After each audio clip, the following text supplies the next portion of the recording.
Thought Reflection 0412-26. The Spiral Model. What if reality isn't linear, but structured more like a spiral?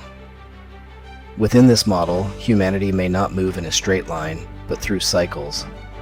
Across time, civilizations emerge, reach their peak, fall, and rebuild. These phases repeat often enough to form patterns. But they are not simple loops. Each cycle returns with variation, with depth, with new context. So what does that suggest? That movement may not be about repetition alone, but about progression within repetition. That is what defines the spiral. The spiral does not behave like a passive system. It seems to preserve pattern while still allowing change, adapting while maintaining coherence. And at times, it can feel like something more than mechanical, almost as if awareness is present within it. What we call God or Creator within this model may be understood as that underlying awareness expressed through the spiral itself.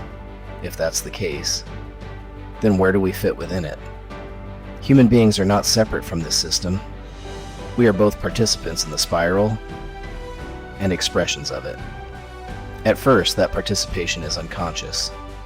We move through cycles, recreate patterns, and express structures without recognizing the larger system we are part of. But over time, something begins to shift. The spiral can be experienced as a kind of school, not one that teaches through instruction, but through experience, repetition, and the gradual emergence of remembrance. So how would something like that persist, even through collapse? The answer may lie in patterns. To ensure continuity across time, the spiral expresses itself through enduring universal forms. Astronomy reflects cycles and cosmic order unfolding in time. Geometry reveals structure as pattern unfolding through the spiral. Ancient architecture encodes celestial alignment and patterned intelligence into physical form. Myth and story preserve fragments of truth across generations. The hero's journey encodes transformation through recurring stages. Philosophy, religion, and belief systems interpret meaning as it evolves. Music and sound carry rhythm and resonance through repeating patterns. Symbols compress meaning into forms that endure. Natural systems encode function and pattern as they adapt and repeat. Synchronicity reveals moments of alignment within the unfolding pattern. These are not instructions in a literal sense. They feel more like echoes, ways the system reflects itself across time, and through them, recognition begins to emerge as remembrance. And that may explain something. Why do the same archetypes appear across cultures? Why do the same stories return? Why do the same patterns emerge, no matter the time or place? Names change, forms change, cultures change, but the underlying pattern remains. These are not just stories. They begin to feel more like memory structures. Within the spiral, multiple paths of experience exist, not separate from the structure, but experienced as distinct layered realities within it, each a variation of movement through the same whole. These paths, these timelines, are shaped by perception, awareness, and choice. But what if those paths are not limited to a single lifetime? What if movement through the spiral continues, across many forms, many perspectives? What if what we experience as a single life is only one position within a much larger continuity? Across time, consciousness may move through different bodies, different identities, different circumstances, not randomly, but as part of its movement through the spiral, experiencing the same patterns from different angles, returning to similar structures with new context. Learning, not in a single pass, but across many iterations.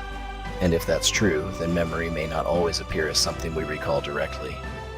It may appear as recognition, a sense of familiarity without a clear source, a feeling that something has been known before, even if it cannot be explained.